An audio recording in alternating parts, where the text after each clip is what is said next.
Remote Places Horror. We're bringing you 5 scary true stories. Tonight, you'll hear the thing that returned your lost flashlight from the dark deep, and the horrifying moment the empty room typed you a message. Tell me you are here. Don't go anywhere. Welcome back to the channel. Every one of us understands the primal fear of true isolation. That moment when you realize there is no help coming. Not for miles, not for hours. Tonight, we're diving into 5 accounts where people found themselves completely exposed in the most remote corners of the world. These stories are guaranteed to inject a deep, cold paranoia into your comfort zone. If you have ever been alone in the desert, on the ocean, or in the deep woods, you will find yourself questioning everything you thought you knew about nature and the creatures that observe us from its fringes. Stay with us through all 5 stories.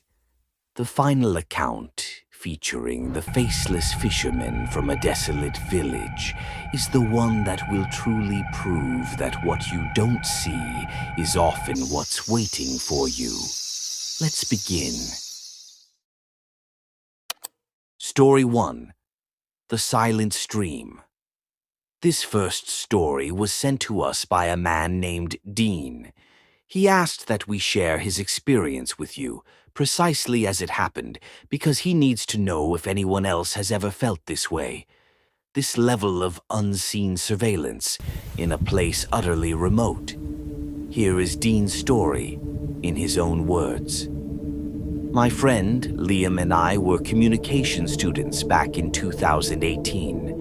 We needed a unique topic for our final project, something truly isolated. That's how we found the Lion Plain Weather Monitoring Station. It was this derelict, rusty old structure deep in the Mojave Desert, shut down decades ago. There was nothing out there for miles, nothing but sun, sand, and absolute silence. But the odd thing, we discovered that one of the old security cameras facing the abandoned control room inside was still transmitting a signal. We set up a computer to capture the feed.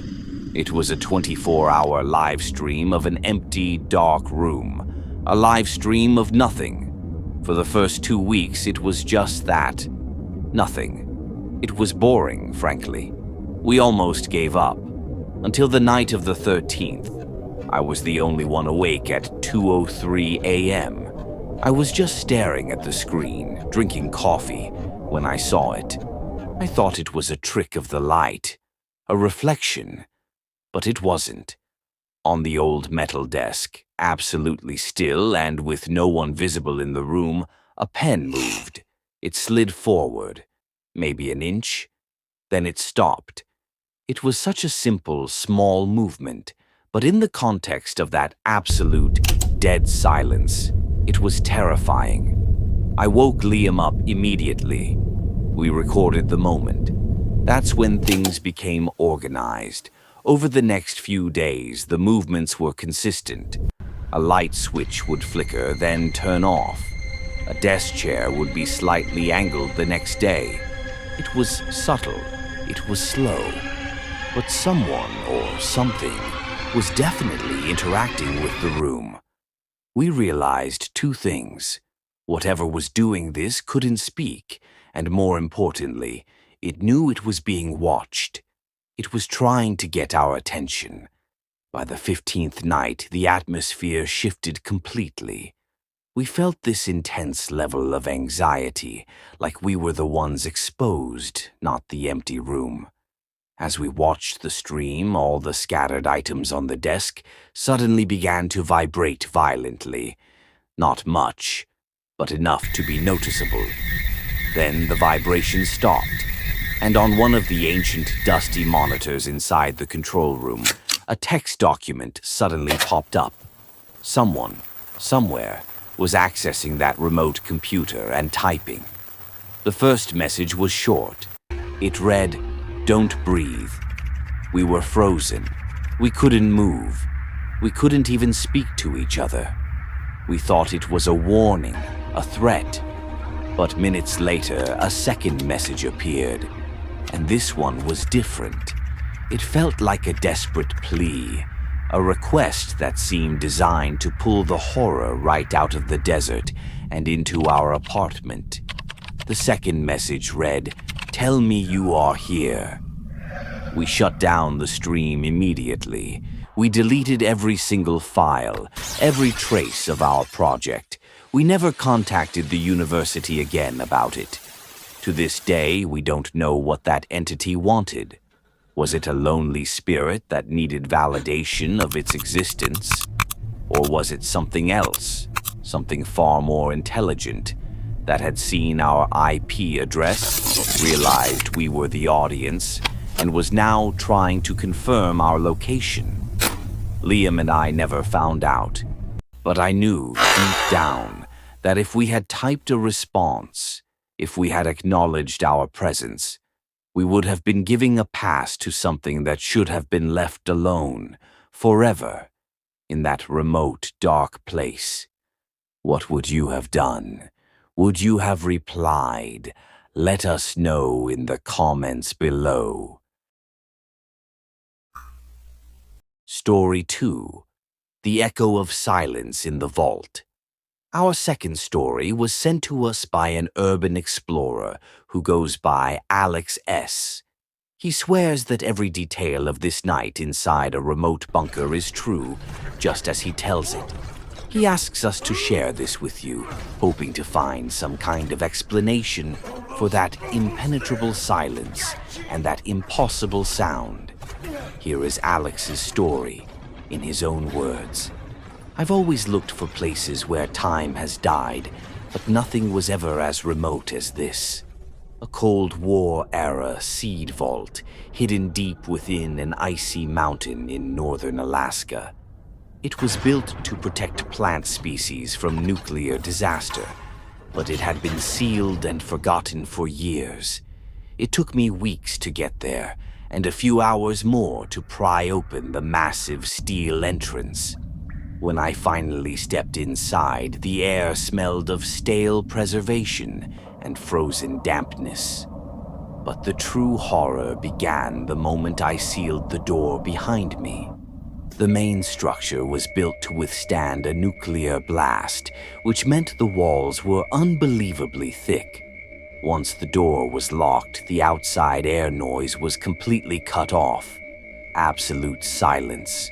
Not the sound of my own heartbeat, not the faint howl of the wind outside. Nothing.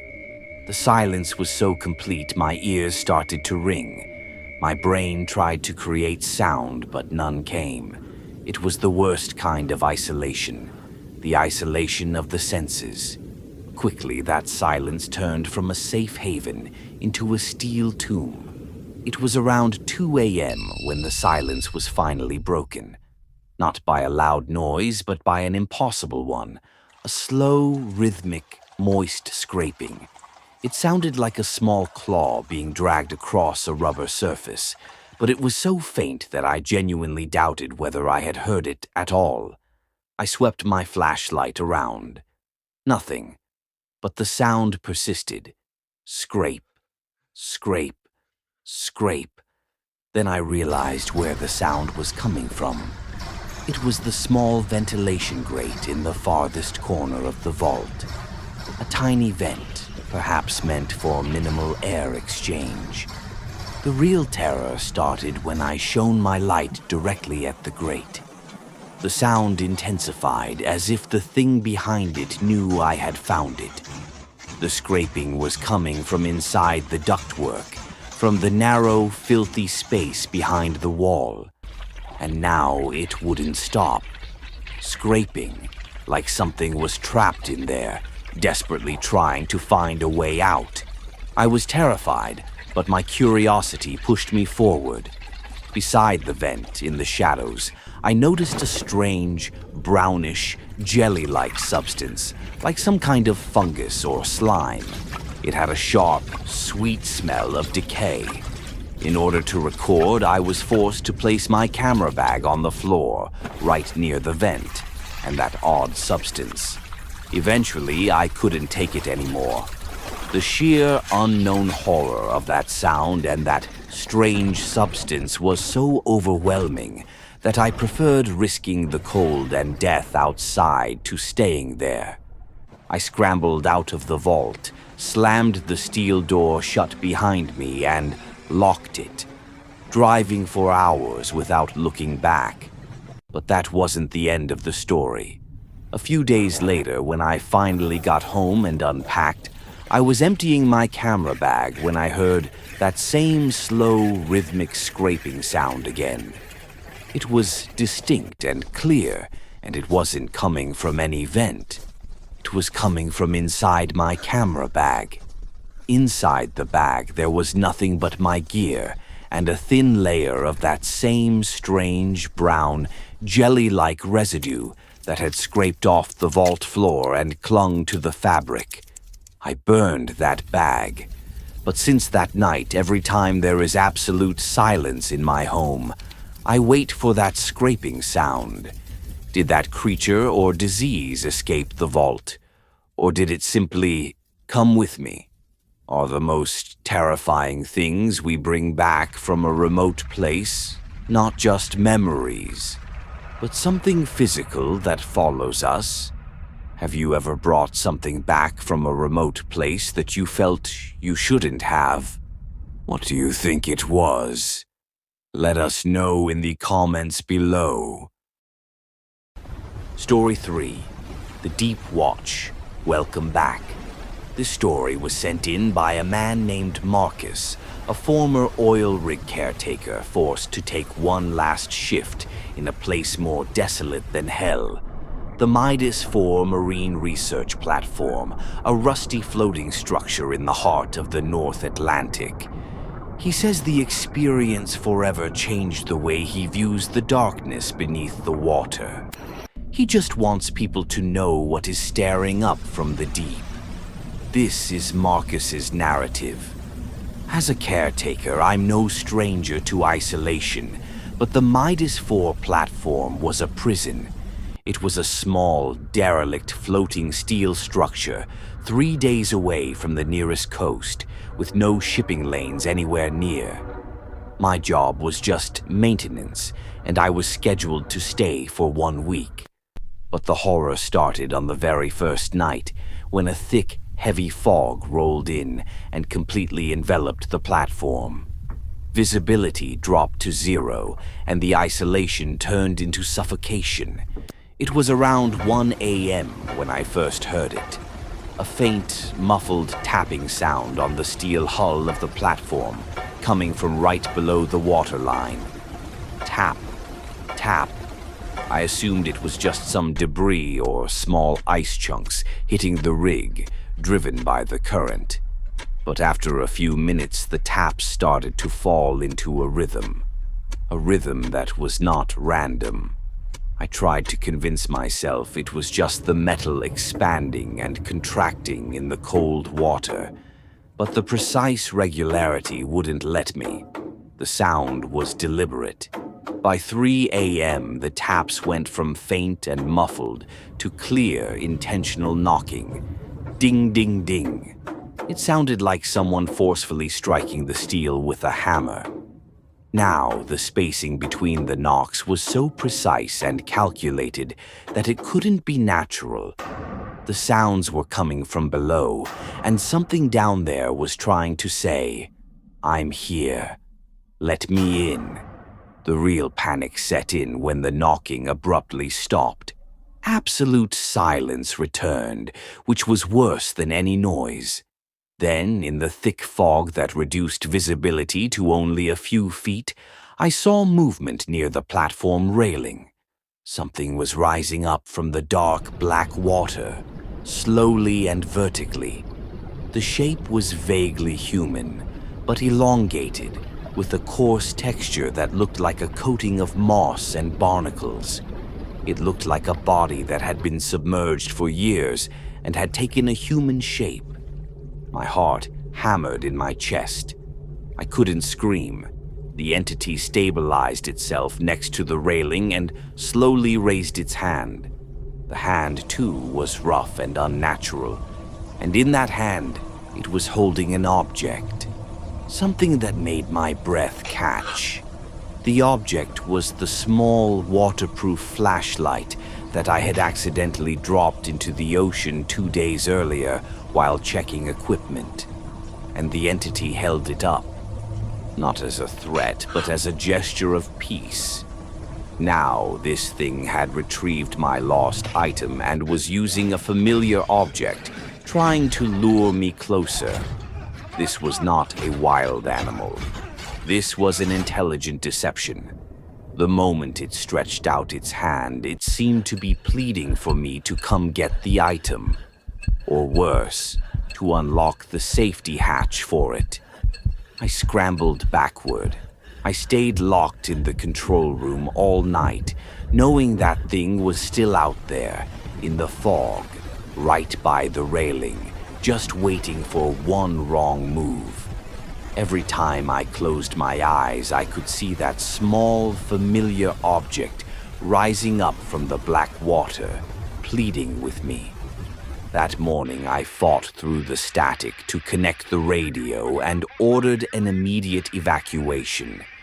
Years later, I'm far from that platform, but I know I'm not alone. Those things beneath the water are intelligent. They are just waiting to gain your trust, so you'll let them in. The scariest thing isn't that you're alone. It's that they know you are alone. It's watching us. If you were Marcus, would you have approached the entity after seeing your lost item? Let us know in the comments below. Story 4. The White Shift. This story was sent in by a man named Caleb. He was the lone guard at an utterly remote border post between the Yukon and Alaska, a place where temperatures could hit -50 and the absolute silence shattered reality. Caleb says the experience left him terrified of the simplest thing: sleeping. He just wants confirmation that what he saw wasn't merely an isolation nightmare. This is Caleb's narrative. To combat the killing solitude, I had to change my shifts, staying awake most nights. But the real horror of the White Shift wasn't the brutal cold. It was the constant, crushing silence that felt like a physical force. The entire area was an endless, shimmering white expanse under the moonlight. By the 4th month, my body was no longer adjusting. I was chronically exhausted, and the line between waking and sleeping began to blur. The first time I saw it, it was 4 a.m. I was looking out the window when I saw what looked like the shadow of a human figure in the far distance, standing perfectly still in the absolute white. I thought I was hallucinating. I blinked, and the shadow was gone. But a few nights later, I saw it again. This time, the shadow was closer, maybe 100 yards away. And this time I knew I wasn't dreaming. This wasn't a fatigue-induced delusion. It was a dark, vague figure standing still in the total white, seemingly unclothed in that deadly cold. When I aimed my flashlight at it, the shadow neither ran nor moved. It just vanished instantly, like a video feed being cut. My fear turned to terror when I realized the shadow was getting closer every night. As if with every hour I stayed awake, it was approaching me. The next night, the shadow was right next to the old gas shed, the closest distance yet. I was wide awake. I could barely make out subtle details. The shadow was tall and thin, and its feet were not touching the snow. It seemed to float an inch above the surface. I grabbed my rifle and crept toward the window, ready to fire and see what it truly was. But just before I could pull the trigger, the shadow slowly tilted its head in a dislocated, utterly inhuman manner. And then I heard it, a weak, pitiful moan that seeped through the walls, a voice that said, "Help me." I'm cold. It was a perfect imitation of a human plea. But after the moan, the shadow suddenly stopped and began to shake violently, not from cold, but like a mechanical malfunction. And then the shadow began to run toward the post. I've never moved faster. I dove under the concrete desk, turning off all the lights. I didn't look back at the window. I stayed there all night, listening to loud pounding noises on the glass. But they didn't sound like rock. They sounded like pounding with frost-bitten, numb hands. When morning finally broke and the sun appeared, the sound stopped. I immediately requested transfer. When the replacement team arrived, the first thing they noted in their report was the presence of deep tracks surrounding the post. But they weren't boot tracks. They were bare human footprints, tracks that should have meant instant death in that sub-zero temperature, and they led right up to the window I was hiding beneath. I escaped. But now, whenever the silence is absolute, I wait for that motionless shadow in the corner of my room. Was it just a ghost? Or did the sheer isolation of that remote place create something that wanted to follow me home? If you were in that cold, would you have guided the shadow pleading for help to come inside? Let us know in the comments below. Story 5. The Faceless Fisherman. This final story in our series was sent in by Hannah, a Norwegian documentarian. She traveled to the village of Soltoy in the Faroe Islands to film abandoned fishing communities. Soltoy had been completely deserted after a major maritime disaster. Hannah says that in that place, the rules of nature seemed to operate differently, and she encountered beings that were never meant to be seen. This is Hannah's narrative. The village of Soltoy felt like the end of the world. A row of colorful wooden houses stood against black cliffs and the perpetually angry North Atlantic Sea. I was only there for 2 nights to document it. The first night passed calmly, just the wind and the sound of the waves. But on the second night, I started to feel like I wasn't alone. Something was there, watching the empty houses. Around 1 a.m., I woke to a strange noise.